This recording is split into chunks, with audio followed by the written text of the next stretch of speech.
বড় বড় আলেম, সে সকল সম্মানিত ব্যক্তিদের নামগুলো থাকতো নিচে, জালেমদের নামগুলো থাকতো উপরে। নাকি সিলেটে ছিল না এটা?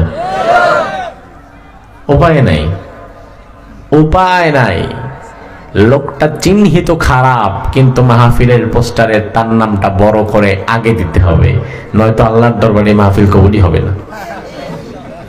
আল্লাহর দরবারে হোক আর না হোক, অন্তত থানায় কবুল হবে না, ঠিক কিনা? বিগত দিনগুলোতে এমন একটা কঠিন পরিস্থিতি ছিল, আল্লাহ সুবহানাহু ওয়া তাআলা এই কঠিন দুঃসময় থেকে যে আমাদের হেফাজত করেছেন, এজন্য চিৎকার দিয়ে বলেন আলহামদুলিল্লাহ। সভাপতি হিসাবে আছেন আজ জনাব মোহাম্মদ আব্বাস আলী মাস্টার সাহেব, আছেন মাওলানা মোহাম্মদ আব্দুল করিম সাহেব।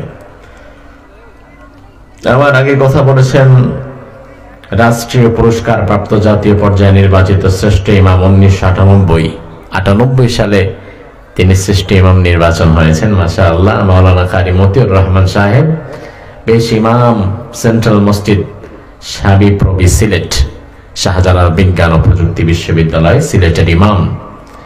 কথা বলেছেন মাওলানা শামসুল হক সাহেব, আপনাদের এলাকার কৃতি সন্তান মাওলানা খালেদ আহমদ ভানুগাছি সাহেব, মাওলানা আলিমুল ইসলাম সাহেব, মাওলানা আব্দুল মান্নান সাহেব।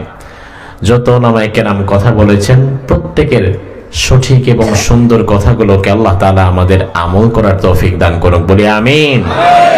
ভাইরা আমার, আমি কথা বেশি বলি না, কম কথা বলি। স্বাভাবিকত এত রাতে কথা বলিও না। 9টায় আমরা স্টেজে উঠি, 10:30টায় মাহফিল ক্লোজ করে দেই, যেন মানুষজন বাড়িতে গিয়ে ঘুমিয়ে আরেকটি নতুন দিন শুরু করতে পারে। মানুষের মনোযোগটা মূলত এই সময় সবচেয়ে ভালো থাকে। রাত যখন 10টা, 10:30, 11টা পার হয়ে যায়, 11টার পরে কোনো ক্রমে স্বাভাবিকত কর্মঠ মানুষ যারা, তার মনোযোগ ঠিক রাখতে পারে না, কারণ সারাদিন সে কাজ করেছে, রাত্রে একটু ঝিমঝিম ভাব চলে এসেছে, আবার কালকেও তার ছুটি নেই, কালকেও তাকে কাজ করতে হবে। এই জন্য কথা যেহেতু কম বলবো, নির্দিষ্ট সময়ের মধ্যে শেষ করব, এজন্য আমি ভূমিকায় কোনো জিকির করলাম না, লম্বা লম্বা দরুদ পড়লাম না, আপনাদেরকে নিয়ে ভূমিকায় হাস্যরসের কোনো কথাও বললাম না। যে বিষয় আমাকে নির্ধারণ করে দেয়া হয়েছে, ডিরেক্ট সে বিষয়ে ঢুকে যাওয়ার আমি চেষ্টা করছি ইনশাআল্লাহ। আমি সরাসরি এখন কোরআনে কারীম থেকে একটি আয়াত তিলাওয়াত করব, সেই বিষয়ের আলোকে ঘন্টাখানেক আপনাদের সামনে কিছু কথা বলবো। এখন আমি যদি ঘন্টাখানেক কোরআনে কারীমের আলোকে নির্দিষ্ট কিছু কথা আপনাদের শোনাতে চাই, সে কথাগুলো শোনার মতো ধৈর্য, সহ্য, শক্তি, সাহস, সময় আমার প্রিয় সিলেটবাসীর হবে কি ইনশাআল্লাহ? আপনাদের এখানে আসার জন্য আমাকে কিন্তু অনেক কষ্ট করে আসতে হয়েছে। সেই ফজরের পরে রওনা দিয়েছি, এখানে এসেছে মাগরিবের পরে। আবার আগামীকাল কোথায় যেন বললাম, এটা সুনামগঞ্জ, সিলেট সুনামগঞ্জ ছাতক, সেখানে ছাতকের সুনামগঞ্জের মাহফিল শেষ করে রাত্রে গাড়ি ছেড়ে পরের মাহফিল হচ্ছে কুষ্টিয়া, এখান থেকে 500 কিলোমিটার দূর। অর্থাৎ এত কঠিন সফর করে আমরা সিলেটে এসেছি। আমি চাই আমার প্রিয় সিলেটবাসীকে সময়ের কিছু গুরুত্বপূর্ণ কথা শোনাতে। আল্লাহ তাআলা যে কথাগুলো আমার ভাইদের জন্য প্রয়োজন, আমার জন্য প্রয়োজন, সে কথাগুলো আমার জবান থেকে আল্লাহ তাআলা যেন সহজে বের করে দেয়, আপনাদের বোঝার তৌফিক দান করে দেয়। পরিশেষে বক্তা, শ্রোতা, কমিটি সকলকেই এর উপরে যেন আমল করার তৌফিক দান করে দেয়, বলেন আমিন। তাহলে কোরআনে কারীমের মূল আলোচনা শুরু করার পূর্বে একটাবার আমি আপনাদেরকে একটু কষ্ট দেব। কষ্টটা আমার পক্ষ থেকে না, আল্লাহ তাআলার পক্ষ থেকে। সেটি হচ্ছে, কোরআন পড়ার আগে কিংবা কোরআন শোনার আগে আমরা আউযু বিল্লাহটা পড়ে নেই, বিসমিল্লাহটা পড়ে নেই। অবশ্য চিতলিয়াতে না পড়লেও হয়, পড়া লাগে। তাহলে এই বিধানটাকে আমার বানানো না আল্লাহ? বিধান যদি আল্লাহর হয়, মানতে আপনাকে হবে, কারণ আপনি আল্লাহর গোলাম। আপনার মালিক যে বিধান করেছে সেটা মানতে আপনি বাধ্য, না মানলে আপনি অবাধ্য। এজন্য মাহফিলের ওই কোণা থেকে শুরু করে এই কোণা পর্যন্ত যারা আছেন, মাইকের আওয়াজ যাদের কানে যাচ্ছে, শয়তানের ওয়াসওয়াসা থেকে বাঁচার জন্য আমরা একবার আউযু বিল্লাহ এবং বিসমিল্লাহটা একত্রিত হয়ে সকলে পাঠ করব। পারবেন তো ইনশাআল্লাহ ভাই? সবাই পড়েন, আউযু বিল্লাহি মিনাশ শাইতানির রাজীম, বিসমিল্লাহির রহমানির রহিম। هو الذي أرسل رسوله بالهدى ودين الحق ليظهره على الدين كله ولو كره المشركون। সবাই মিলে একটু জোরে বলেন তো আল্লাহু আকবার। রব্বুল আলামিন কোরআনুল কারীমের সূরাতুত তাওবা এই সূরার 33 নম্বর আয়াতের মধ্যে বললেন, হুয়াল্লাযী আরসালা রাসূলাহু, আর তিনি আল্লাহ যিনি তার রাসূলকে পাঠিয়েছেন, বিল হুদা, হিদায়াত সহকারে। মুফাসসিরিনে কেরাম বলেছেন বিল হুদা মানে বিল কোরআন, কোরআন সহকারে। তাইলে যেটা হেদায়েত সেটা কোরআন, যেটা কোরআন সেটা হেদায়েত। আমার প্রিয় চতুলিয়ার ভাইরা ভালো করে বুঝবেন, আয়াতের শাব্দিক অনুবাদ থেকে আল্লাহ আমাদের বুঝিয়ে দিলেন, বান্দা আমি আল্লাহ তাআলা আমার রাসূলকে বিল হুদা, হেদায়েত দিয়ে পাঠিয়েছি। হেদায়েত মানে কোরআন। হেদায়েত মানে কি? জোরে কোন? নাকি পীরের দরবার, খাজার দরবার, ল্যাংটার দরবার? আপনার পীর আপনার জীবনে কোনোদিন হেদায়েত দিতে পারবে না, কারণ হেদায়েতের মালিক আল্লাহ, আর হেদায়েতের পথ দেখাতে পারে কোরআন। তাহলে আপনি বলবেন, হুজুর আমি কি পীরের দরবারে যাব না? আমি বলবো অবশ্যই যাবেন, তবে পীর সাহেবকে হেদায়েতের কেন্দ্রবিন্দু মনে করে নয়, বরং পীরকে মনে করবেন ওস্তাদ। আমার মাঝে যদি কোনো ভুল ভ্রান্তিগুলো থাকে, আমি আমার পীরের দরবারে যাব, পীরের কাছে যাব। আমার পীর সাহেব কোরআন দিয়ে, হাদিস দিয়ে আমার ভুলগুলো শুধরে আমারে ইসলাহ করে দিবেন। কিন্তু যদি আমি এমন কোন পীরের দরবারে যাই, যেই পীরের দরবারে কোরআন নাই, হাদিস নাই, আল্লাহ রাসূলের নাম নাই, রাসূলের আদর্শ নাই, এমন দরবারও বাংলাদেশে আছে না নাই? ও ভাই আমার, আমি যদি এমন কোন দরবারে যাই যেই দরবারে কোরআন নাই, হাদিস নাই, ওয়াল্লাহি আল্লাহর কসম করে বললাম, যেই লোকের কাছে কোরআন নাই, হাদিস নাই, এই লোক কিয়ামত হয়ে গেলেও তোমারে কোনোদিন হেদায়েত দিতে পারবে না, কারণ তার নিজেরই হেদায়েত নাই। তাইলে আল্লাহ তাআলা আয়াতের শুরুতে আমাদেরকে বোঝায় দিলেন, বান্দা হুয়াল্লাযী আরসালা রাসূলাহু বিল হুদা, আমি আমার আল্লাহ, আমি আমার রাসূলকে হেদায়েত দিয়ে পাঠালাম। আমার ভাইরা তাহলে জবাব দেন, হেদায়েত মানে কোন কিতাব? সবাই কোন? এরপরে আল্লাহ বললেন ওয়াদিনিল হক, একটি সত্য ধর্ম দিয়ে পাঠালাম। তাইলে হেদায়েত মানে যদি কোরআন হয়, সত্য ধর্ম মানে পৃথিবীতে কোনটা? যারা কথা কয় না তাদের ধর্ম নিয়ে এত সন্দেহ আছে নাকি? নিষিদ্ধ গ্রুপের লোকেরা। আমার ভাইরা, হেদায়েতের কিতাব যদি হয় কোরআন, তাহলে দুনিয়াতে দ্বীনে হক, সত্য ধর্মের নাম কি? আল্লাহ বললেন, আমি আমার নবীকে দুনিয়াতে পাঠায়া খালি হাতে ছেড়ে দেই নাই। আমার নবীর সাথে আমি দুটো জিনিস দিয়েছি, একটা দিলাম কোরআন, আরেকটা দিলাম ইসলাম। কেন দিয়েছি বান্দা শোনো, লিয়াযহিরাহু আলাদ-দীনি কুল্লি, দুনিয়ার যত মতবাদ আছে, যত মতাদর্শ আছে, যত মতপথ আছে, সকল মতাদর্শকে কবর দিয়ে একমাত্র ইসলামী মতাদর্শকে জিন্দা করার জন্য। আল্লাহ রাব্বুল আলামিনের জন্য এই রাসূলকে পাঠালেন। ওয়ালাউ কারিহাল মুশরিকুন, এতে মুশরিকদের যত কষ্ট হওয়ার হোক। কথা কিন্তু আমার না, কথা আল্লাহর। ও ভাই আমার, দেখেন আল্লাহ কি বললেন, ওয়ালাউ কারিহাল মুশরিকুন, এতে মুশরিকদের যত খারাপ লাগার লাগুক, মুশরিকদের যত জ্বলার জ্বলুক। তার মানে হচ্ছে দুনিয়াতে মুসলমানদের কোরআন নিয়ে আর ইসলাম নিয়ে যে জনগোষ্ঠী সব চাইতে বেশি জ্বলে পুড়ে তারাই হচ্ছে মুশরিক। তারা কি? জোরে কোন তারা কি? এজন্য আমার ভাইরা, আমরা দেখি বাংলাদেশের মুসলমানদেরকে নিয়ে দুনিয়ার অন্য কারো মাথা ব্যথা না থাকলেও ভারতের থাকে। নিজের দেশের খবর নাই। নিজের দেশের লক্ষ লক্ষ কোটি কোটি মানুষ এখনো খোলা আকাশের নিচে পায়খানা করে।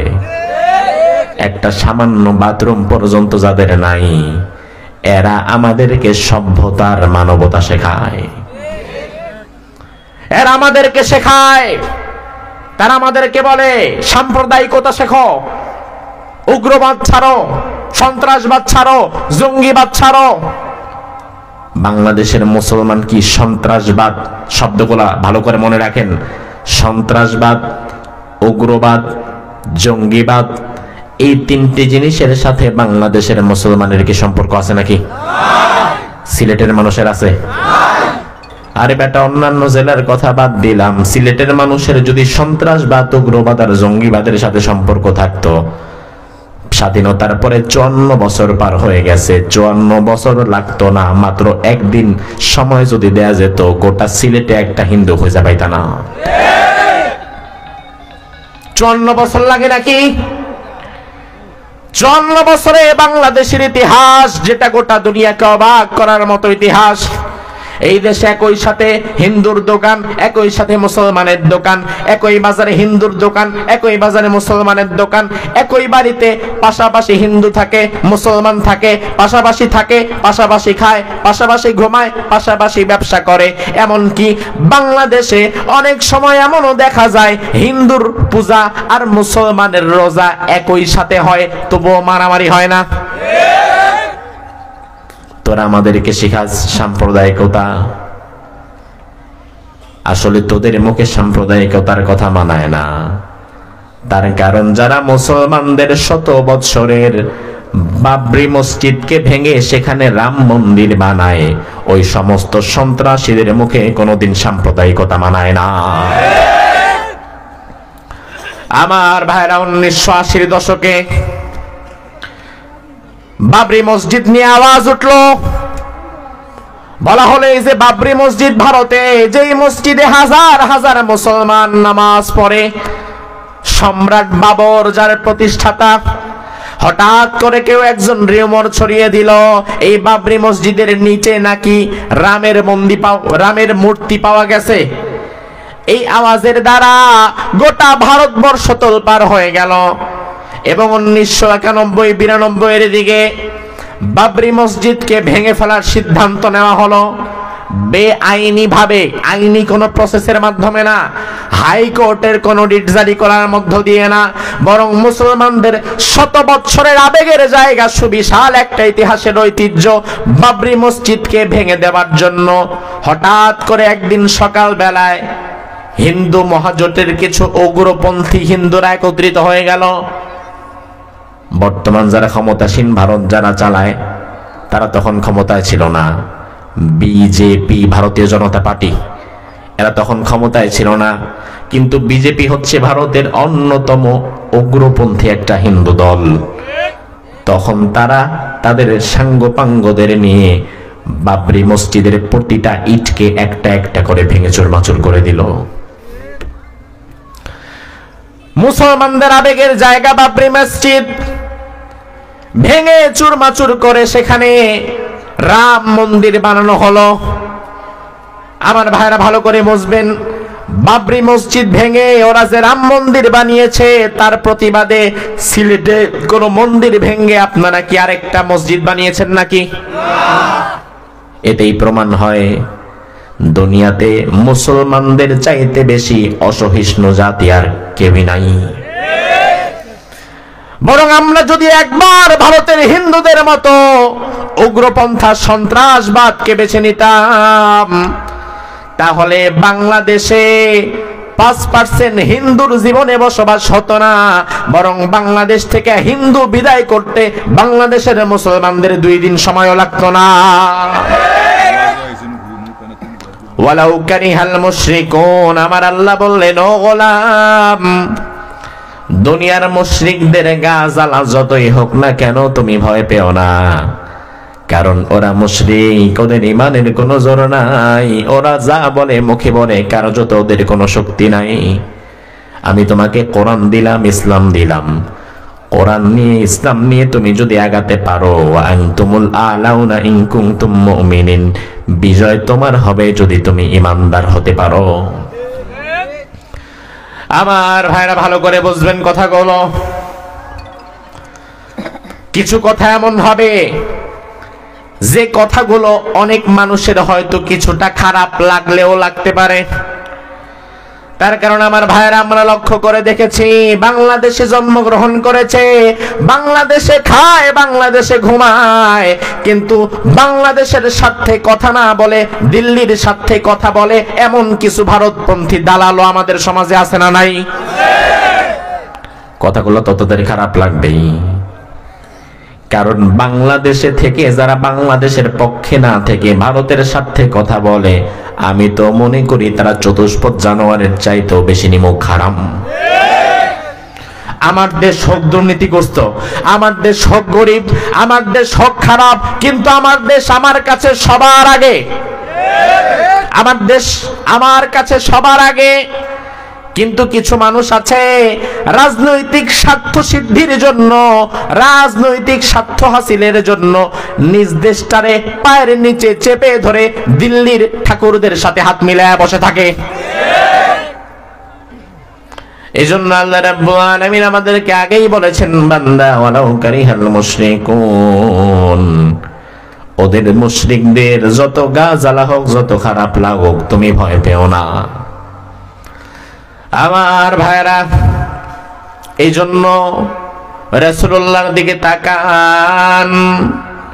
এই আয়াতে কারিমা তেলাওয়াত করলাম, কোরআনে কারিমের আয়াতগুলো তো থিওরিক্যাল, থিওরি জাস্ট, এটা একটা থিওরি। তবে আপনি যদি এই থিওরিক্যাল আয়াতের প্র্যাকটিক্যাল নমুনা দেখতে চান, তবে মুহাম্মদুর রাসূলুল্লাহর দিকে তাকান, কারণ থিওরিক্যাল কোরআনের প্র্যাকটিক্যাল মুজাসসিম নমুনা মুহাম্মদুর রাসূলুল্লাহ। 30 পারা কোরআনে আল্লাহ যা বলেছে, রাসূলুল্লাহর 63 বছর সেটাই। সুবহানাল্লাহ বলবেন না? রাসূলুল্লাহর মাথার চুল থেকে পায়ের নখ পর্যন্ত যা আছে কোরআনের বাহিরে সারা জীবনে রাসূল একটা কথা বলেছে এমন কোন প্রমাণ আছে কি? তাইলে 30 পারা কোরআন যেটা, আমার রাসূলের জীবন সেটা। 30 পারা কোরআন হচ্ছে থিওরিক্যালি, আমার রাসূল হচ্ছে তার প্র্যাকটিক্যাল মুজাসসাম নমুনা। যে আয়াত পড়লাম, এই আয়াতের আলোকে এবার রাসূলুল্লাহর দিকে তাকাও। আল্লাহ তাআলা আল্লাহর জমিনে সকল মতবাদকে কবর দিয়ে ইসলামকে প্রতিষ্ঠিত করার জন্য পাঠিয়েছেন দুনিয়ার বুকে নবী মুহাম্মদুর রাসূলুল্লাহ সাল্লাল্লাহু আলাইহি ওয়াসাল্লামকে। দুনিয়াতে তিনি এলেন, এমন এক সময় এলেন যখন গোটা দুনিয়া একটা জান্নাতি পরিবেশ ছিল। হ্যাঁ, বলে সুবহানাল্লাহ। ও ভাই আমার, রাসূলুল্লাহ এমন এক যুগে এলেন, দুনিয়ার সব কবি, সাহিত্যিক, কলামিস্ট, উপন্যাসিক, ঐতিহাসিক একমত হয়েছেন ওই যুগটার নাম ছিল আইয়ামে। আইয়ামে মানে কি? কিসের যুগ? অন্ধকারের যুগ। অন্ধকারের যুগ মানে ওই যুগে জীবনে কোনোদিন সূর্য আলো দিত না, চাঁদ তো উঠতই না, আকাশে তো তারকা ছিলই না, আপনার আমার মতো এলইডি বাল্ব না থাকলেও অন্তত রাত্রিবেলা পথ চলার জন্য চাঁদের আলো ছিল, তারকার আলো ছিল, এবং কুপি বাতি আগুনের ব্যবস্থা তো ছিল। তাহলে অন্ধকার যুগ আপনি বলেন কেন? কারণ কি? আলো তো ছিল, হয়তো আমাদের মতো ডিজিটাল আলো না, অ্যানালগ আলো তো ছিল। অ্যানালগ আলো থাকার পরেও ১৫০০ বছর আগের ওই যুগটাকে আইয়ামে জাহিলিয়া বলেন কেন? বলার অন্যতম কারণ হচ্ছে আসলে দুনিয়ার এই আলো মূলত আলো না, আলো মূলত হচ্ছে আল্লাহর কোরআন, ওই কোরআনের নূর দিয়ে ভেতরকে আলোকিত করা। এজন্য এমন যদি কোনো মানুষ থাকে যার বাহিরটা সারাক্ষণ বিরাট দামি দামি লাইট দিয়ে আলোকিত করা, অনেক দামি দামি লাইট দিয়ে আলোকিত করা কোনো জায়গায় সে বসে আছে, কিন্তু তার ভেতরে যদি কোরআনের নূর না থাকে, ওই লোকটার মনোজগৎ হবে অন্ধকারচ্ছন্ন। দুনিয়ার সব অপকর্ম তাকে দিয়ে করানো যাবে। এই জন্য মূলত অন্ধকার বলতে বাহিরের অন্ধকার বোঝানো হয় নাই, বোঝানো হয়েছে মনোজগতের অন্ধকার, যেই অন্ধকার মানুষকে পশু থেকে আরো নিকৃষ্ট বানাতে পারে। কত নিকৃষ্ট বানাতে পারে! আইয়ামে জাহিলিয়ার ইতিহাসগুলো আপনি পড়লে চমকে যাবেন। আইয়ামে জাহিলিয়ার ইতিহাস আমরা পড়ে দেখলাম, ওই যুগের মানুষগুলো অন্যায়কে কোনো অন্যায় মনেই করতো না। ওই যুগের মানুষেরা এত বেশি নিকৃষ্ট হয়ে গিয়েছিল, বাবা যদি মরে যেত, বাবার যদি স্ত্রী দুটো থাকতো, সন্তানেরা বাবার স্ত্রীগুলোকেও ভাগজাক করে নিয়ে যেত। মদ, নারী, যুদ্ধ, WWEর মধ্যে ছিল তাদের জীবন। ওয়ার, ওয়াইন, ওমেন, মদ, নারী আর গোত্রীয় যুদ্ধের মতো জড়িয়ে ছিল তাদের জীবন। কোনটা সাদা কোনটা কালো সেটা তারা বুঝতে পারত না, কোনটা ন্যায় কোনটা অন্যায় সেটা তারা বুঝতে পারত না।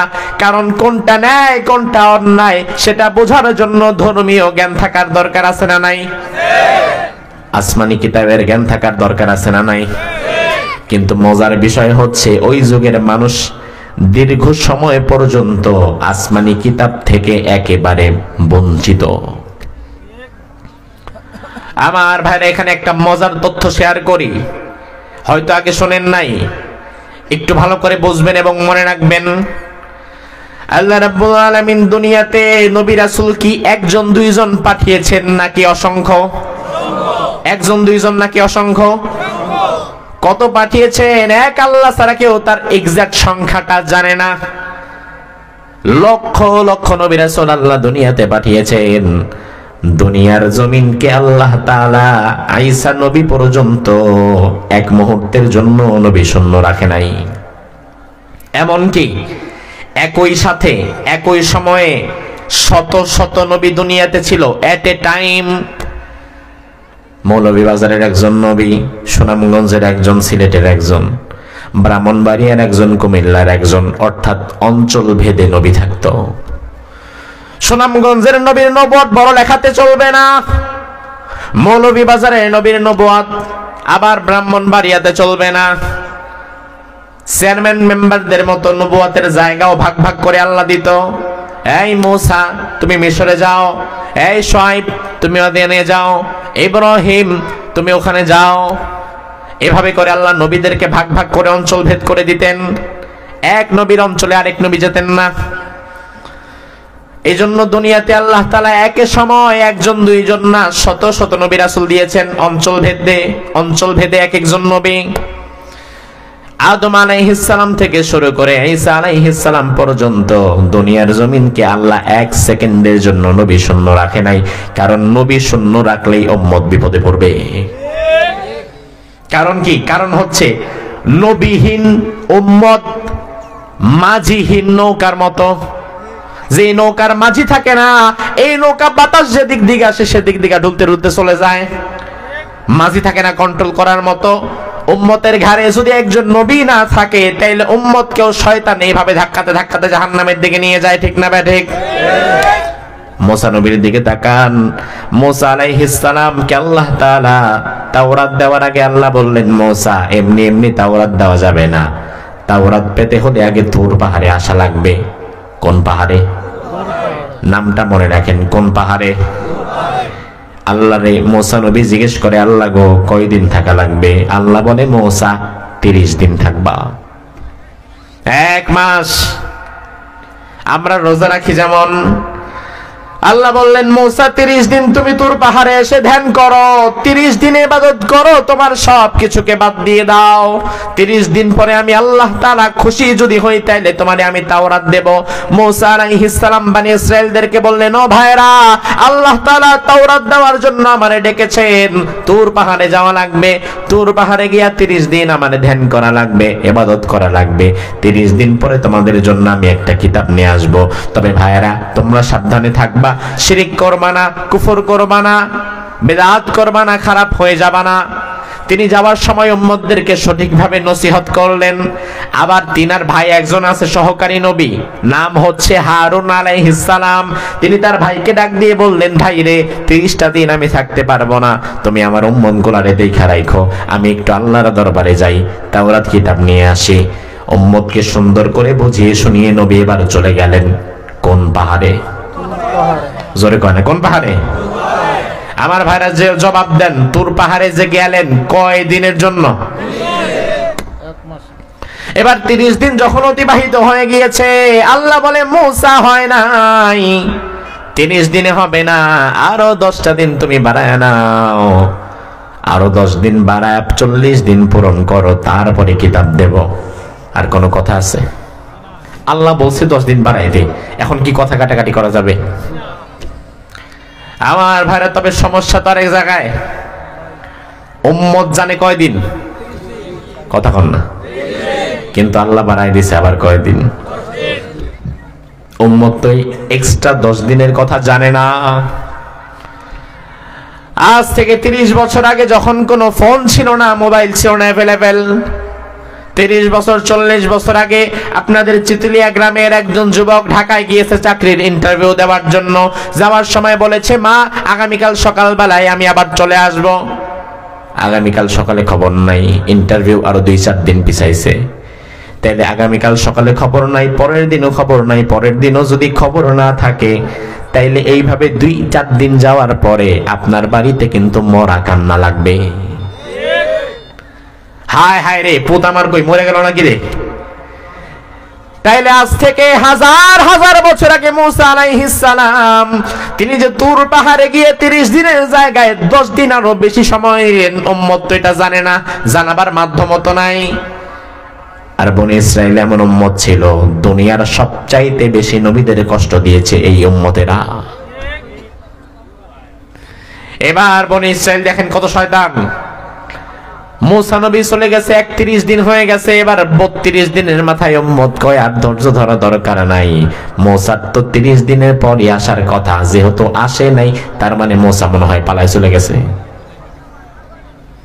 আরেকজন কয় না, আমার মনে হয় মূসা জঙ্গলে গিয়ে বাঘে খায় ফেলাইছে, মরে গেছে। আরেকজন বলে, আচ্ছা ঠিক আছে, মূসা আসুক আর না আসুক, আমাদেরকে তো জান্নাতে যাওয়া লাগবে। কয় হয়তো তা তো লাগবেই, চলো এক কাজ করি, মূসা যেহেতু আর আসতেই পারবে না, আমরা নতুন আরেকটা গাভীর বাছুর বানায়া ওই গরুর বাছুরের মূর্তি পূজা শুরু করে দেই। তাই করলো। এবার তারা একটা গাভীর বাছুর বানায়া মাটি দিয়া মূর্তি বানায় সেটার পূজা শুরু করে দিল। 40 দিন পরে নবী মূসা আলাইহিস সালাম কিতাব নিয়ে যখন ফিরে এলেন, আসার পরে দেখে হায় সর্বনাশ হয়ে গেছে, 10টা দিন মাত্র বেশি থেকেছি, এই 10 দিনের সুযোগ রে কাজে লাগাইয়া শয়তান আমার ভালো মনগুলারে আবার খারাপ বানায় দিছে। আমার ভাইরা, আমি এই ঘটনা থেকে আপনাকে কি বোঝাতে চাইলাম, মেসেজটা নেন। একজন মুন্নবী মাত্র 30 দিন 40 দিন তার উম্মত থেকে পৃথক থাকার কারণে গোটা উম্মত একেবারে শিরকের মধ্যে ঢুকে গেছে। অথচ সহকারী নবী হারুন ছিল, তবে হারুনের নির্দেশ তারা মানে নাই। সহকারী নবী থাকার পরেও নবী মূসার 40 দিনের গ্যাপে পুরা বনি ইসরাইল ধ্বংস হয়ে গিয়েছে। এবার আপনি একটু মুহাম্মদুর রাসূলুল্লাহর পূর্বে গ্যাপটা দেখেন। আইয়ামে জাহিলিয়ার মানুষগুলা কেন এত খারাপ, কেন খারাপ? এবার উত্তরটা খুঁজে পাবেন। গ্যাপটা দেখেন, নবী না থাকলে সমাজ কি হয় দেখেন। আল্লাহ রাব্বুল আলামিন তো আদম আলাইহিস সালাম থেকে নিয়ে ঈসা আলাইহিস সালাম পর্যন্ত জমিনকে এক মুহূর্তের জন্য নবী শূন্য রাখেন নাই। কিন্তু হঠাৎ করে ফিরুল হাকিম লা ইয়াখলু আনিল হিকমা, আল্লাহ মহাপ্রজ্ঞাময়, তিনি কোন কাজ কেন করেন না করেন আমার আপনার ক্ষুদ্র মেধায় বুঝে আসুক আর না আসুক, আল্লাহ যা করেন ভালোর জন্যই। কথা হয় না? আল্লাহ যা করেন ভালোর জন্যই। ঈসা আলাইহিস সালামকে আল্লাহ তুলে নিয়ে গেলেন। ঈসা আলাইহিস সালামকে তুলে নিয়ে যাওয়ার পর এই প্রথম দুনিয়া একদিন পার করেছে, যেই একদিন দুনিয়াতে কোনো নবী নাই। মিন মাশারিকিল আরদি ইলা মাগারিবিহা, পৃথিবীর পূর্ব থেকে পশ্চিম পর্যন্ত দুনিয়ার কোন প্রান্তে কোন নবী নাই। এমন দৃশ্য পৃথিবীতে কোনোদিন হয় নাই। আদম আলাইহিস সালামের পর থেকে এমন দৃশ্য দুনিয়াতে হাজার হাজার বছরও কোনোদিন হয় নাই। কিন্তু হঠাৎ করে গোটা দুনিয়া নবী শূন্য হয়ে গেছে। ঈসা আলাইহিস সালামকে তুলে নিয়ে যাওয়ার একদিন নবী নাই, 2 দিন নবী নাই, 1 সপ্তাহ নবী নাই, 1 মাস নবী নাই, 1 বছর নবী নাই, 100 বছর নবী নাই, 200 বছর নবী নাই, 300 বছর নবী নাই, 400 বছর নবী নাই, 500 বছর নবী নাই। ঈসা নবীকে তুলে নিয়ে যাওয়ার ঠিক 577 বছর পরে দুনিয়ার জমিনে আল্লাহ যাকে পাঠালেন তিনি মুহাম্মদ সাল্লাল্লাহু। আল্লাহ রাব্বুল আলামিন বললেন, ইন্না আরসালনাকা শাহিদাও ওয়া মুবাশশিরাও ওয়া নাযীরা ওয়া দাঈয়ান ইলাল্লাহি বিইذনিহি ওয়া সিরাজাম মুনীরা। ও নবী, আমি আপনাকে শাহেদ বানিয়েছি, সাক্ষী হিসাবে বানিয়েছি, সুসংবাদদাতা হিসাবে পাঠিয়েছি, আবার সতর্ককারী হিসাবে পাঠিয়েছি। আপনি হচ্ছেন একজন দাঈ আল্লাহ, মানুষকে আল্লাহর পথে ডাকবেন। আপনি হচ্ছেন সিরাজাম মুনীরা, আপনি হচ্ছেন এক প্রজ্বলিত প্রদীপ। গোটা দুনিয়া আপনার থেকে আলো পাবে। আমার ভাইরা একটু লক্ষ্য করেন পূর্বের আলোচনাটা। মুসা নবী মাত্র 40 দিন তার উম্মত থেকে পৃথক থাকার কারণে উম্মত যদি আল্লাহকে ছেড়ে শিরকের পথে হাঁটা দেয়, তাহলে মুহাম্মাদুর রাসূলুল্লাহর পূর্বে গোটা দুনিয়াবাসী তো নবীহীন কাটাইছে 577 বছর। তাইলে তাদের অন্ধকারটা কত গভীর হবে বুঝেন? কি পরিমাণ গভীর মনোজগতে অন্ধকার হয়ে গেছে। মানুষ পশুত্বকে হার মানিয়েছে। পশু যেই কাজ করতে পারে না সেটা মানুষ করতে পেরেছিল। মক্কার অলিগলি দিয়ে এক গর্ভবতী নারী হেঁটে যাচ্ছিল রাস্তা দিয়ে ভর দুপুরে। 2 বন্ধু পেছন থেকে কথা বলছিল। এক বন্ধু আরেক বন্ধুরে ডাক দিয়ে বলে, ভাই মহিলাটার পেটে কি আছে? অপর বন্ধু কয় ছেলে, এই বন্ধু কয় না আমার মনে হয় মেয়ে। এখন ছেলে আছে না মেয়ে আছে তারা 2 বন্ধু ঝগড়া করছে। কিছু সময় পরে এক বন্ধু আরেক বন্ধুরে কয়, নিজেরা নিজেরা ঝগড়া কইরা লাভ কি, চল আমরা গিয়ে পরীক্ষা কইরা দেখি। এবার এই 2 যুবক গিয়ে ওই মহিলার পেছন দিক থেকে মাথার মধ্যে একটা বাড়ি দিয়ে গর্ভবতী নারীকে ফেলে দিয়েছে। কোমর থেকে খঞ্চর বের করে জীবিত মহিলাটার পেটটা টান দিয়ে ফেরফর করে ফেলেছে। পেট থেকে বাচ্চাটাকে টেনে বের করে দেখাইছে যে, এক বন্ধু তুই তো বলছিলি ছেলে, আমি বলছিলাম মেয়ে, আমারটাই সঠিক। মানুষ পশুত্বকে হার মানায়, এটাই এই ঘটনায় তার প্রমাণ। ও ভাই আমার, এত খারাপ হয়েছিল যে এই জগৎ, অন্ধকার যেখানে যত বেশি, ওই অন্ধকারকে দূর করার জন্য আলোর প্রয়োজন সেখানে তত বেশি। আমার ভাইরা, আমি একা রাস্তায় চলবো রাত্রিবেলা, অন্ধকার, আমার একার চলার জন্য 100 পাওয়ারের বাল্ব দরকার নাই, মোবাইলের ফ্ল্যাশ লাইটটা জ্বালায় আমি আমার রাস্তা বের করতে পারবো। কিন্তু আমার গাড়িটা যদি যায়, আমার গাড়ির সামনে মোবাইলের ফ্ল্যাশ লাইট ধরলে কাজ হবে না, বরং গাড়ির সামনে গাড়ির যে লাইট সেটা থাকা লাগবে। আবার আপনার আপনি যদি কোথাও যান লঞ্চে করে, সমুদ্রের অন্ধকার তো আরো গভীর, সেখানে গাড়ির লাইটে কাজ হবে না, জাহাজের লাইট থাকা লাগবে। ট্রেনে যদি যান, ট্রেনের মধ্যে লাইট থাকা লাগবে। অর্থাৎ অন্ধকার যেখানে যত গভীর, সেখানে বাল্ব তত পাওয়ারফুল হতে হয়। তাহলে 577 বছরের বিরাট জমাট বাঁধা যে অন্ধকার, এই জমাটবদ্ধ 577 বছরের অন্ধকারকে দূর করার জন্য দুনিয়ার সর্বশ্রেষ্ঠ বাতি আল্লাহ পাঠিয়ে দিলেন, তিনি মুহাম্মদ সাল্লাল্লাহু। আল্লাহর হাবিব দুনিয়াতে এলেন। 1 বছর 2 বছর করে বয়স বাড়তে বাড়তে রাসূলুল্লাহর বয়স গিয়ে দাঁড়ালো 17 বছরে। জোরে কোন কত বছরে? 17, 18, 20, 22, 25 বছরের যুবক এই মাহফিলে অনেকে আছে না নাই?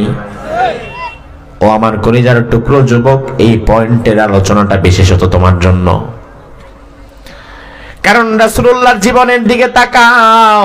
দুনিয়ার কোন যুবক যদি আদর্শবান যুবক হতে চায়, তাইলে যুবক বয়সে মুহাম্মদ ইবনে আব্দুল্লাহর আচরণ ছিল যা তোমার আচরণ হতে হবে তা। দুনিয়ার কোন ইমাম যদি আদর্শবান ইমাম হতে চায়, তাহলে মসজিদে নববীর দিকে তাকাতে হবে। মসজিদে নববীতে ইমাম হিসাবে, খতিব হিসাবে ইমাম মুহাম্মদুর রাসূলুল্লাহর আদর্শ ছিল যা আমাদের ইমামদের আদর্শ হতে হবে, তা ঠিক না ব্যাঠিক? দুনিয়ার কোন ব্যবসায়ী যদি আদর্শবান ব্যবসায়ী হতে চায়, ব্যবসায়ী মুহাম্মদ ইবনে আব্দুল্লাহর দিকে তাকাতে হবে। আল্লাহর হাবিব যখন নবুয়তের আগে ব্যবসা করেছেন মা খাদিজার টাকা পয়সা নিয়ে, তখন তিনি কিভাবে ব্যবসা করেছেন, কতটা ইনসাফ করেছেন, সেটাও দেখার দরকার আছে না নাই? আবার একই ভাবে দুনিয়ার কোন রাষ্ট্রপ্রধান, কোন প্রধানমন্ত্রী, সে যদি চায় একজন আদর্শবান রাষ্ট্রনায়ক হতে, তার দেশকে গোটা বিশ্বের দরবারে উন্নত রাষ্ট্র হিসাবে গড়ে তোলার জন্য, সে যদি চায় ইনসাফপূর্ণ বৈষম্যহীন একটা সমাজ, একটা রাষ্ট্র জাতিকে উপহার দিবে, তাইলে অন্য কোন আদর্শ তার কাছে নাই। সকল আদর্শকে ছুড়ে দিয়ে মুহাম্মদুর রাসূলুল্লাহর মদিনার 10 বছরের প্রেসিডেন্টের জীবনটাকে তাকে অনুসরণ করতে হবে। আমার ভাইয়ের, আল্লাহর হাবিবের বয়স 17 বছর। কত বছর? এই বয়স থেকে পোলাপান সবকিছু বোঝা শুরু করে। 17 বছরের যুবক মুহাম্মদ ইবনে আব্দুল্লাহ, তিনি দেখলেন আমার সমাজে হত্যা, লক্ষ্য করেন, হত্যা, ধর্ষণ, চুরি, ডাকাতি, মদ খাওয়া, সুদ খাওয়া, এমন হাজার রকমের অপরাধ আছে। তিনি চিন্তা করলেন, একা একা আমি কিছুই করতে পারবো না, আমার একটা সংঘবদ্ধ যুব শক্তি প্রয়োজন। সমাজ বিপ্লব করার জন্য, সমাজের গতি স্রোতকে পাল্টে দেওয়ার জন্য 1000 মুরব্বি জানা করতে পারবে, 10 জন ইমানদার যুবক তা করতে পারবে। এটা কি বিশ্বাস করেন? এই কথাটা কি বিশ্বাস হয় মন থেকে? তার কারণ যুব সমাজ যদি কখনো অন্যায়ের বিরুদ্ধে শক্তভাবে দাঁড়িয়ে যায়, ওয়াল্লাহি আল্লাহর কসম, যুব সমাজ যদি শক্তভাবে প্রতিরোধ গড়ে তোলে অন্যায়ের বিরুদ্ধে, যুব সমাজকে ডিঙ্গিয়ে অন্যায় করার ক্ষমতা দুনিয়ার কোন জালিমের বাপেরও নাই। 16 বছরের স্বৈরাচার, বুড়া মানুষগুলা তো মায়ের খাইতে খাইতে দেয়ালে পিঠ ঠেকে গেছে, সফল হচ্ছিল না। অবশেষে বাংলাদেশের টেকনাফ থেকে তেতুলিয়া পর্যন্ত প্রতিটি পাড়া মহল্লার যুব সমাজ জাগ্রত হয়ে গেল। জুলুমের বিরুদ্ধে, বৈষম্যের বিরুদ্ধে, ইনসাফের পক্ষে তারা রাস্তায় নেমে গেল। যুব সমাজের এই সম্মিলিত শক্তি, সম্মিলিত প্রচেষ্টার মাধ্যমে 16 বছরের স্বৈরাচার বাংলাদেশ থেকে পালায়া দিল্লি চলে গেছে। তাহলে যুবকদের শক্তি আছে না নাই? হ্যাঁ, তবে সমস্যা আরেক জায়গায়। এই শক্তি আপনি কোনোদিন একা একা দেখাতে পারবেন না। এই শক্তি হবে তখন যুব সমাজ ঐক্যবদ্ধ থাকবে যখন। কথা কি বোঝাতে পারলাম? আবার ভালো করে বোঝেন। যুব সমাজের শক্তি প্রদর্শন করা যাবে তখন যুব সমাজ ঐক্যবদ্ধ থাকবে যখন।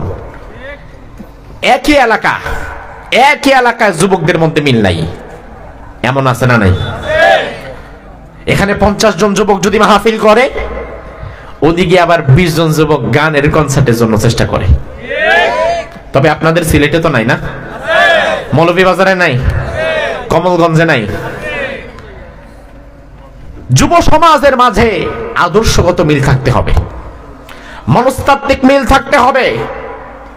বর্তমান বাংলাদেশের বিভিন্ন গ্রামে গঞ্জে আমরা যখন যাই, বিশেষত আমাদের কাছে এসে বলে একটু মাদকের বিরুদ্ধে ওয়াজ করেন হুজুর, কারণ দেশে সমাজে মাদক বেড়ে গেছে। আপনাদের এখানেও বাড়ছে? না বাড়লে আলহামদুলিল্লাহ, আর যদি বেড়ে থাকে তাহলে যেটা করতে হবে সেটা শোনেন। প্রতিকারের চাইতে প্রতিরোধ উত্তম। আমার জ্বর হয়েছে, এখন ওষুধ খাইতে হবে, এটা হচ্ছে প্রতিকার। আর প্রতিরোধ হচ্ছে আমার যেন জ্বর যে বিষয়ে আসে, যেই কাজ করলে জ্বর আসে ওই কাজই আমি করব না, এটা প্রতিরোধ। এখন প্রতিকারের চাইতে প্রতিরোধ করে তোলা উত্তম। সমাজে মাদক নাই, থাকলে প্রতিকার করতে হবে, আর নাই এখন প্রতিরোধ করতে হবে, যেন কোনোদিন এই বাধা ডিঙ্গিয়ে মাদক ভেতরে না ঢুকে, নয়তো গোটা যুব সমাজকে নষ্ট করে দিবে। সেটা হচ্ছে কোন এলাকার যুব সমাজ যদি একতাবদ্ধ হয়, ঐক্যবদ্ধ হয়, একসাথে থাকে, তারা যদি চিন্তা করে আমাদের এলাকায় কোন প্রকার মাদক দ্রব্য চোরাচালান, ইয়াবা, বাবা, গাঁজা, ফেন্সিডিল, কোন ধরনের কোন বিজনেস আমরা হতে দিব না, ঢুকতে দিব না, খেতে দিব না, সেবন করতে দিব না, ব্যবসা করতে দিব না। কোন এলাকার প্রত্যেক দলের যুব সমাজ, সে যেই রাজনৈতিক দলের কর্মী হোক না কেন, এই যুব সমাজ যদি একতাবদ্ধ হয়ে কোন এলাকায় দাঁড়িয়ে যায়, আমরা আমাদের এলাকায় কোন প্রকার ইয়াবা, বাবা, গাঁজা, ফেন্সিডিলের ব্যবসা হতে দিব না, ওই এলাকায় কোন নেতার বাপেরও ক্ষমতা নাই যুবকদেরকে বাদ দিয়া, যুবকদেরকে ডিঙ্গায়া ইয়াবা ব্যবসা করে। এটা হচ্ছে ইউথ পাওয়ার, যুবকদের শক্তি, তারুণ্যের শক্তি। আফসোস লাগে তোমার জন্য যুবক, তোমার তারুণ্যের স্পিরিট, তোমার তারুণ্যের শক্তি আজ ইসলামের জন্য ব্যয় হচ্ছে না, ব্যয় হচ্ছে হারাম কাজের জন্য আর জালিম নেতাকে প্রতিষ্ঠা করার জন্য। এবার রাসূলের দিকে তাকান। রাসূলুল্লাহর বয়স হয়ে গিয়েছে 17 বছর। কত বছর? আমি কি আর 10-15 মিনিট বলবো ভাই? ভাইরা আমার, বেশি সময় নেব না, তবে আমি আপনাদের কাছ থেকে একটু সময় চেয়ে নিচ্ছি যেন আপনাদের ধৈর্যচ্যুতি না ঘটে। কষ্ট হচ্ছে কি ভাই? 17 বছরের যুবক মুহাম্মদ ইবনে আব্দুল্লাহ, তিনি একটা কাজ করলেন, তিনি চিন্তা করলেন একা একা পারবো না, আমার যুবকদের কিছু শক্তি দরকার। এই চিন্তা করে 17 বছর বয়সে তিনি একটা সামাজিক সংগঠন গড়ে তুললেন। ওই সংগঠনের নাম কি ছিল আপনারা কি জানেন? মাশাআল্লাহ, কি নাম? হিলফুল ফুজুল। তবে আমার ভাইরা হিলফুল ফুজুলের নাম তো জানেন, কিন্তু হিলফুল ফুজুলের কাম কি জানেন নাকি? হিলফুল ফুজুলের নাম তো সারা জীবন অনেক শুনছেন। দুনিয়ার প্রত্যেকটা সংগঠন যখন হয়, ওই সংগঠনের কিছু কাজ থাকে, কর্মসূচি থাকে, ওই কর্মসূচিকে নিয়ে একটা সংগঠন দাঁড়ায়। তাইলে হিলফুল ফুজুল যে রাসূলুল্লাহর যৌবনের প্রথম প্রেম, হিলফুল ফুজুল রাসূলুল্লাহর যৌবনের প্রথম সামাজিক প্রেক্ষাপটকে পাল্টে দেওয়ার একটা কেন্দ্রবিন্দু। ওই হিলফুল ফুজুলের কাজ কি ছিল নবীর উম্মত হিসাবে, সেটা আমাদের জানা থাকা দরকার আছে না নাই? কারণ মানার আগে জানা ফরজ। আমি যদি না জানি তাইলে আমার মানায় ভেজাল হয়ে যাবে। নামাজ যেভাবে পড়া লাগে, নামাজ পড়া যেমন ফরজ, নামাজ পড়ার আগে নামাজ যেভাবে পড়া লাগে এটা জানাও তো ফরজ।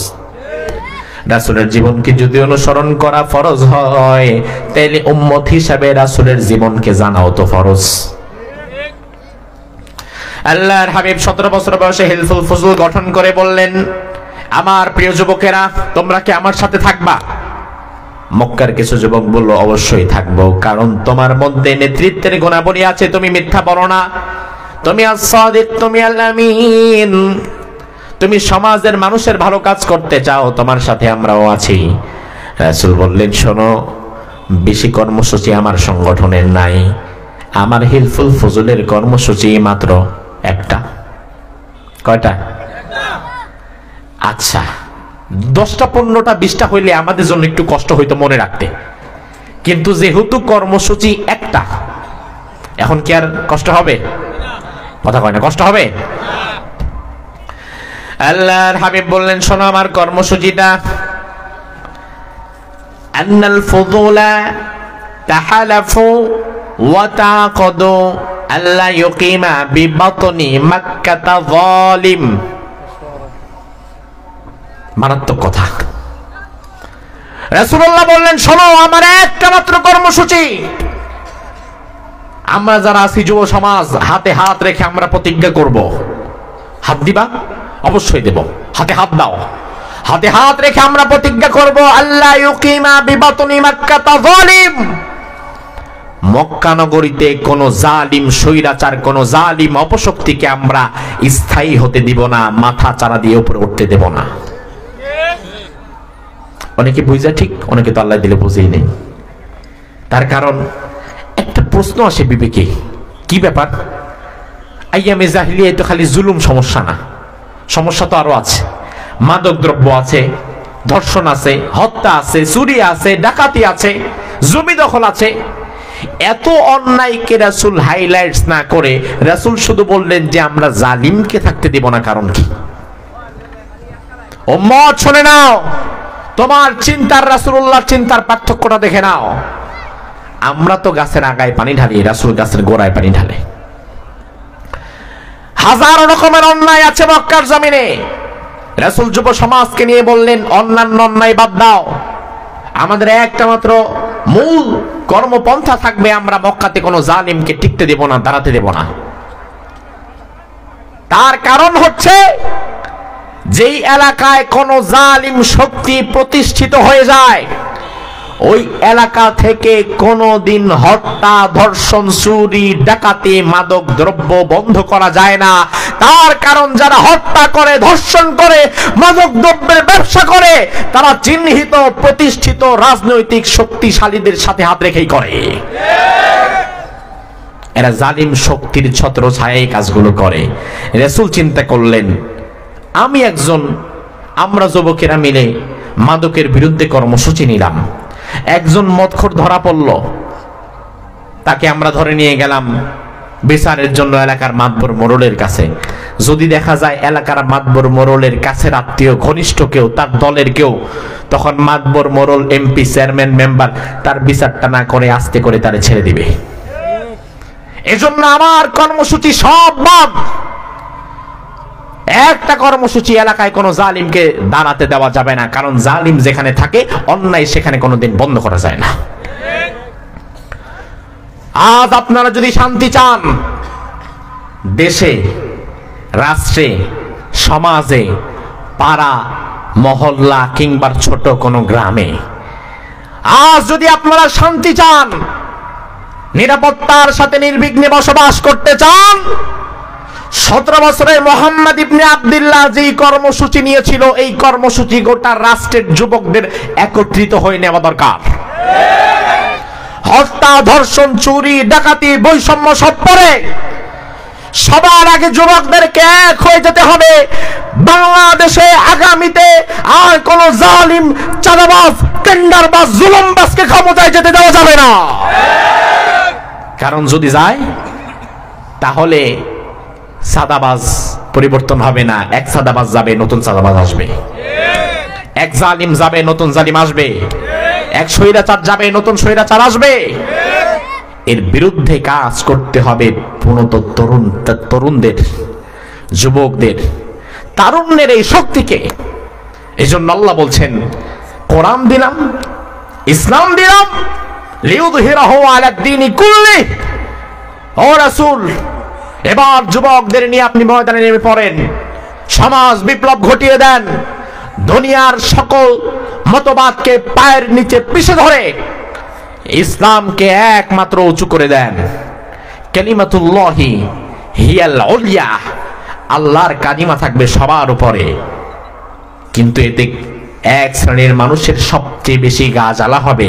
তারা কারা? মাশাআল্লাহ, তারা কারা? কথাটা কার? কোরআনে আছে না নাই? ওয়ালাউ কারিহাল মুশরিকুন, মুশরিকরা জ্বলবে, পুড়বে, হুমকি দিবে, ধমকি দিবে, বর্তমান বাংলাদেশের সাথে ভারত যে আচরণ করছে, কোরআনের এই আয়াত মিলে যায়। আল্লাহ তাআলা যেন বর্তমান পরিস্থিতি দেখেই ওদের কথা আল্লাহ কোরআনে তুলে দিয়েছে। আজ আমার বাংলাদেশটাকে নিয়ে সবচেয়ে বেশি, আমি বলবো না আপনাদেরকে, আমার কথার সাথে তালও মিলানো দরকার নাই, আপনি যেটা জানেন সেটাই জবাব দিবেন। আমার 56,000 বর্গমাইলের এই বাংলাদেশটাকে নিয়ে বর্তমানে সবচেয়ে বেশি ঘৃণা ছড়ায়, প্রোপাগান্ডা ছড়ায়, মিথ্যা সংবাদ প্রচার করে, হুমকি ধমকি দেয় পৃথিবীর মধ্যে এমন একটা দেশের নাম বলেন। সন্দেহ আছে কোনো? আমরা তো তাদেরকে বন্ধু ভাবি, বন্ধুত্বের আচরণ আমরা করতে চাই, তবে ওরা আমাদেরকে বন্ধু হিসাবে না, বরং ওরা আমাদের উপরে প্রভুত্ব কায়েম করতে চায়। ওরা বন্ধু না, ওরা মালিক হতে চায়। এজন্য ভারতীয় গণমাধ্যম মিডিয়া সারা জীবন সারা দিন বাংলাদেশ নিয়ে মিথ্যা সংবাদ ছড়াচ্ছে। বাংলাদেশে মৌলবাদ মাথা চাড়া দিয়ে উঠেছে, সন্ত্রাসবাদ মাথা চাড়া দিয়ে উঠেছে। 5 আগস্টের পরে হাজার হাজার হিন্দুকে বাংলাদেশে জবাই করে দেওয়া হচ্ছে। বাংলাদেশকে রাখা যাবে না, বাংলাদেশকে আক্রমণ করতে হবে, অ্যাটাক করতে হবে, বাংলাদেশকে দখল করতে হবে, এমন নিউজ তারা টিভি চ্যানেলের মাধ্যমে ছড়ায়। বাংলাদেশটা নাকি তারা দখল করে নিয়ে যাবে। আমি তো বলি, বাংলাদেশকে দখল করা, গিলে ফেলা, হজম করা এত সহজ না। বাংলাদেশকে যদি গিলে ফেলতে চাও, বাংলাদেশ তোমার মুখের একদিক দিয়ে ঢুকবে, পেট ফুটা করে আরেকটা রাজ্য নিয়ে অন্য দিক দিয়ে বের হয়ে যাবে। এটা সেই দেশ। এরা নাকি মাঝে মাঝে আবার সিলেটের বর্ডারে আসে, জানেন আপনারা? সিলেট বর্ডারে এসে বসে থাকে বাংলাদেশে ঢোকার জন্য। কিছুদিন আগে আসছিল একবার, আপনারা কি জানেন? সিলেট বর্ডারে আসে আর ব্রাহ্মণবাড়িয়া বর্ডারে যায় বাংলাদেশে ঢোকার জন্য। কিছুদিন আগে যে আলিফ হত্যাকাণ্ডের পরপরই বেশ কিছু হিন্দুরা টিভিতে দেখলাম, চলো বাংলাদেশ ব্যানার করে সামনে আগাচ্ছে, সিলেট বর্ডারে এসেছে। সীমান্তের দ্বার রক্ষীকে বলছে, সীমান্ত খুলে দাও, বাংলাদেশে আমরা ঢুকে যাব। আমি তো মনে করি, হারে, বাংলাদেশে যদি ঢোকে ফিরতে পারবে তো না? বাংলাদেশে ঢুকে বাংলাদেশটাকে দখল করে নিয়ে যাবে, এত সহজ না। আজ আমি সিলেটের প্রাণ কেন্দ্র থেকে তোমাদেরকে দাবি জানাই, মৌলভীবাজার আর সিলেট কি ভিন্ন? কথা কয় না ভিন্ন? এটা শাহজালালের জমিন না? শাহপরানের জমিন না? নাকি গৌর গোবিন্দের? গৌর গোবিন্দের? তাহলে তোমার আওয়াজ, তোমার শক্তি হতে হবে শাহজালালের মতো, গৌর গোবিন্দের মতো। তুমি ভয় পেও না। মুশরিকিন হিন্দুস্তান যদি আজ গৌর গোবিন্দের ভূমিকায় আমাদেরকে আক্রমণ করতে আসে, সিলেটের জনতাকে শাহজালালের ভূমিকায় মাঠে থাকতে হবে। ওরা যদি আজ নমরুদের ভূমিকায় মাঠে নামতে আসে, আমাদেরকে ইব্রাহিমী ভূমিকায় মাঠে থাকতে হবে। ওরা যদি আজ ফেরাউনের ভূমিকায় মাঠে থাকতে আসে, আমাদেরকে মুসার ভূমিকায় মাঠে থাকতে হবে। ওরা যদি আজ ইহুদি, খ্রিস্টান, মুশরিক সমাজ আজ যদি আমার বাংলাদেশের দিকে আঙ্গুল তোলে, খালিদ বিন ওয়ালিদের উত্তরসূরিরা কা কা ময়দানে নেমে ওদের হাতকে চুল মাচুর করে দিতে পারবা। হাত তুলে আল্লাহরে দেখাও।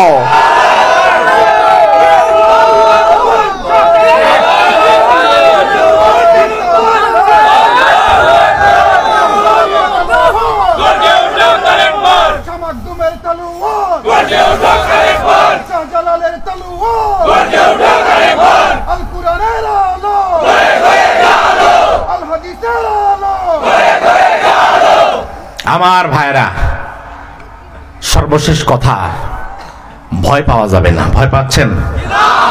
এইটা চিন্তা হতে পারে, হুজুর এত বড় বড় কথা বললেন ভারতের বিরুদ্ধে, ভারত যদি একবার রাগ করে আমাদেরকে পেঁয়াজ দেওয়া বন্ধ করে দেয়, এমন চিন্তা অনেকের আছে না নাই?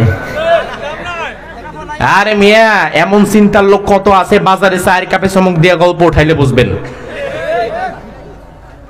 মিয়া, হুজুর এত কত কথাই বলবে, তাই কি ভারতের বিরুদ্ধে যাওয়া যায়? কেন? ওরা যে অন্যায় করে, চুপচাপ থাকো, খায়া দেয়া বাইসা আছো, এটাই তো অনেক। তার কথায় মনে হচ্ছে ভারত বোধহয় তার খাবার দেয়। ওরা আমাদেরকে ভয় দেখায়, হুমকি দেয়, ধমকি দেয়, এই বাংলাদেশ চুপচাপ থাকো, যা বলি তাই করবা, নয়তো পেঁয়াজ বন্ধ করে দিব, আলু বন্ধ করে দিব, চাল বন্ধ করে দিব, ডাল বন্ধ করে দিব, তেল বন্ধ করে দিব। আমি তো মনে করি 5 আগস্টের পর স্বৈরাচারের যেমন পতন হয়েছে, বাংলাদেশের আকাশ থেকে দিল্লির কালো ছায়ার বিদায় হয়ে গেছে। 2024-এর ছাত্র সমাজ শুধু স্বৈরাচারকে তাড়ায় নাই, দিল্লিকেও তাড়ায় দিছে। দিল্লির কোন হুকুম বাংলাদেশের মুসলমান, নরেন্দ্র মোদীর কোন হুকুম বাংলাদেশ আর মানবে না। এবার আপনি বলবেন হুজুর ওরা যদি বন্ধ করে দেয়, এই মিয়া তুমি ভয় পাও কেন? তুমি ভয় পাও কেন? তুমি আল্লাহর গোলাম, ভারতের গোলাম নয়। তোমার মালিক আল্লাহ, তোমার রাজ্জাক আল্লাহ, তোমার রিজিকের ব্যবস্থা তোমার জন্মের আগে আল্লাহ করে রেখেছে। দুনিয়ার মানচিত্রে ভারত বলতে কোনো দেশ যদি নাও থাকে, তবু আল্লাহ তাআলা তোমারে না খাওয়ায় মারবে না। কথা শুনলে মনে হয় মামা বাড়ি দিল্লি থেকে বোধহয় আমার পিয়াজ তারা ফি সাবিলিল্লাহ আল্লাহর ওয়াস্তে ভিক্ষা দেয়। কথাটা শুনলে এমনই মনে হয়, এই বন্ধ করে দেব। ওরে বাবা রে বাবা, আমি এতিমখানা খুলে বসছি, তুমি বন্ধ করে দিলে আমি না খায় মরবো। বরং বাংলাদেশ আয়তনে ছোট, গুরুত্বের দিক থেকে বিশ্বের দরবারে অনেক বড়। এটা জানেন আপনারা? আমার 56,000 বর্গ মাইলের বাংলাদেশ আয়তনে ছোট, কিন্তু গুরুত্বের দিক থেকে ছোট না বড়?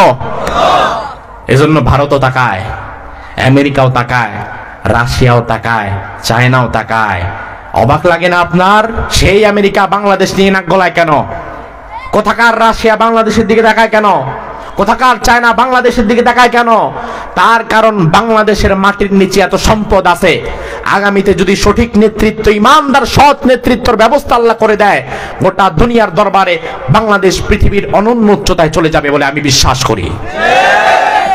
চোরের হাতে পড়ে তো কিছুই থাকে না, ডাকাতের হাতে পড়ে কিছুই থাকে না। আমার বাংলাদেশ আয়তনে ছোট, গুরুত্বে অনেক বড়। আমি সেই দেশের একজন গর্বিত নাগরিক। আমি মুসলমান, এক আল্লাহ ছাড়া কাউরে ভয় পাই না। ওরা আমারে ভয় দেখায় চাল ডাল পেঁয়াজ আলু বন্ধ করে দিবে, বরং বাংলাদেশের মানুষ যদি কোনোদিন স্ট্রাইক করে, খাইলাম না তোর পেঁয়াজ, খাইলাম না তোর আলু, ওর আলু ওর পেঁয়াজ ওর খেতে পচবে, কুত্তায়ও খাবে না। কারণ বাংলাদেশ হচ্ছে ওর বাজার। বাংলাদেশে বিক্রি না করতে পারলে ওর মাথায় হাত দিবে। আর তুমি ভয় পাও মিয়া, তোমার লজ্জা লাগে না? ওর থেকে পেঁয়াজ না পাইলে আমি পাকিস্তান থেকে পেঁয়াজ আনবো, মিশর থেকে আনবো। দুনিয়ার জমিনে আল্লাহর রিজিকের অভাব নাই। একবার নিজের মেরুদণ্ডটাকে শক্ত করেন, আপনি ঘুরে দাঁড়ান, ওরা সোজা হয়ে যাবে। আপনি বাঁকা হয়ে যান দেখে তো আরো সোজা হয়। এবার সময় এসেছে আপনাকে ঘুরে দাঁড়াতে হবে। 2024 সেটা আমাদেরকে শিখিয়ে গিয়েছে। যদি আমরা চুপ থাকি তবে আমরা শেষ, যদি আমরা ঘুরে দাঁড়াই তবে আমরাই গড়ব নতুন এক বাংলাদেশ। আগামীর বাংলাদেশে কোরআন সুন্নাহকে সাথে নিয়ে যুবকদেরকে এক নতুন নেতৃত্ব করতে হবে, সৎ যোগ্য ইমানদার নেতৃত্ব করতে হবে। কোন জালেম স্বৈরাচার ফ্যাসিবাদকে আর আমরা দেখতে চাই না।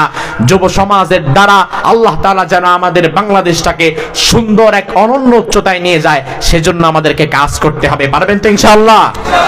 আল্লাহ সুবহানাহু ওয়া তাআলা আমাদেরকে কবুল করুক। আমরা বলি আমিন।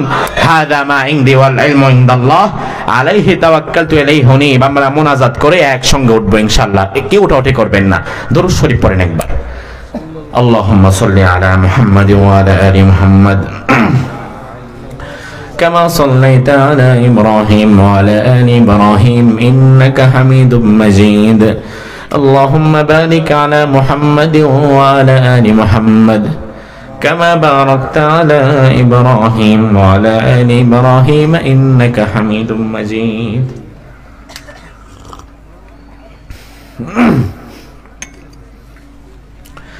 اللهم آمين. لا إله إلا هو الحليم سبحان ربك رب العرش العظيم. اللهم لا مانع لما أعطيت ولا معطي لما منعت ولا ينفع ذا الجد منك الجد.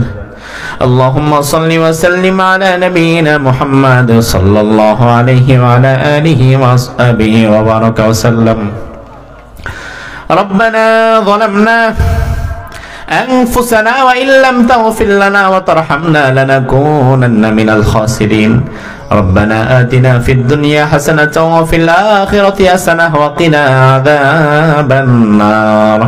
ربنا لا تزغ قلوبنا بعد إذ هديتنا وهب لنا من لدنك رحمة إنك أنت الوهاب. رب ارحمهما كما ربياني صغيرا. رب العالمين সারা জীবনের গুনার বোঝা কাঁধে নিয়ে লজ্জিত চেহারা নিয়ে গুনামাখা হাত নিয়ে ঐতিহ্যবাহী জেলা মৌলভীবাজারের কমলগঞ্জ চিতরিয়া ইসলামী সমাজ কল্যাণ পরিষদ পরিষদের উদ্যোগে আয়োজিত কোরআনের এই তাফসীরের বাগান থেকে শীতের কনকনে রাতে তোমার দরবারে আমরা ভিক্ষার হাত তুলে দিয়েছি। গভীর রজনীতে তুমি আমাদের হাত দুখানা দেখে একবার কবুল করে নাও। সারা জীবন যা ভুল করেছি, গুনাহ করেছি, মেহেরবানি করে জীবনের সকল গুনাহ খাতাগুলো তুমি মাফ করে দাও। আল্লাহ রাব্বুল আলামিন আজকের নামাজ, জিকির, আজকার, দান, সাদাকা সহকারে সারা জীবন যা ভালো আমল করেছি, ভুল ভ্রান্তি মাফ করে তুমি তোমার শাহী দরবারে কবুল করে নাও। রব্বুল আলামিন, আমার এই সিলেট, এই মৌলভী বাজারের এই জনপদকে তুমি তোমার ইসলামের ঘাঁটি হিসাবে কবুল করে নাও। আমার প্রিয় কলিজা টুকরো যুবক আজকে যারা আয়োজন করেছেন, আর যেই যুব সমাজ আজকে শোনার জন্য এসেছেন, আমার প্রিয় যুবকদেরকে সাইয়েদনা ওমর ফারুকের মতো ঈমানি শক্তি তুমি দান করে দাও। আমার প্রিয় মুরব্বী বাবাজিদেরকে দাড়ি পাকা সাহাবী আবু বকরের মতো কবুল করে নাও। ছোট্ট ছোট্ট বাচ্চাদেরকে হাসান হোসেনের মতো কবুল করে নাও। এলাকার মা বোনদেরকে আয়েশা, ফাতেমা, খাদিজার মতো করে আল্লাহ তাআলা তুমি কবুল করে নাও। আল্লাহ রাব্বুল আলামিন, কে কোন আশা, কোন ব্যথা, কোন বেদনা নিয়ে তোমার দরবারে হাত তুলেছে জানি না, প্রত্যেকের মনে যায় আশাগুলোকে আল্লাহ তুমি কবুল করে নাও। এই সমাজ কল্যাণ পরিষদের দীর্ঘদিন ধরে আয়োজিত যে কোরআনের তাফসীরের মাহফিল, এই আয়োজনকে তুমি তোমার শাহী দরবারে কবুল করে নাও। আল্লাহ তাআলা, আজকের মাহফিলে যে আলোচনাটুকু আমরা করলাম, এই আলোচনাটুকু বুঝে তুমি আমাদের ঈমানকে আরো শক্ত মজবুত করার তৌফিক দান করে দাও। আমাকে সহকারে হাজার হাজার আলেম ওলামায়ে কেরামকে দিন রাত একাকার করে বাংলাদেশের এক প্রান্ত থেকে আরেক প্রান্তে চষে বেড়াতে হয়। রাস্তাঘাটে কত অপ্রীতিকর ঘটনা, কত ঘটনা দুর্ঘটনা ঘটে। মেহেরবানি করে সকল দুর্ঘটনা ঘটন থেকে তুমি আমাদেরকে হেফাজত করে দাও। প্রতিটি জায়গায় কোরআন সুন্নাহর হক কথাগুলো নির্বিঘ্নে বলার মতো তৌফিক এবং পরিবেশ আল্লাহ তাআলা তুমি করে দাও। রব্বুল আলামিন, মৃত্যু কখন আসে জানি না, শাহাদাতের মওত তুমি আমাদের নসিব করে দাও। আজকের মাহফিলে মাহারা বাবাহারা যত সন্তান হাত তুলেছে, প্রত্যেকের পিতা মাতার কবরটাকে তুমি আল্লাহ জান্নাতের বাগান বানিয়ে দাও। যাদের পিতা মাতা বেঁচে আছেন এই খায়ের দারাজ করে দাও। যাদের সন্তান আছে, সন্তানের বাবা যারা হাত তুলেছে, প্রত্যেকের সন্তানদেরকে চক্ষু শীতলকারী জান্নাতি সন্তান বানিয়ে দাও। অভাবের অভাব তুমি দূর করে দাও। ঋণগ্রস্ত কেউ যদি থাকে তুমি তার ঋণ পরিশোধের তৌফিক দান করে দাও। আল্লাহ তাআলা, গত বছর এই সময় এলাকায় যারা বেঁচে ছিল তাদের অনেকেই আজকে আর দুনিয়াতে নাই।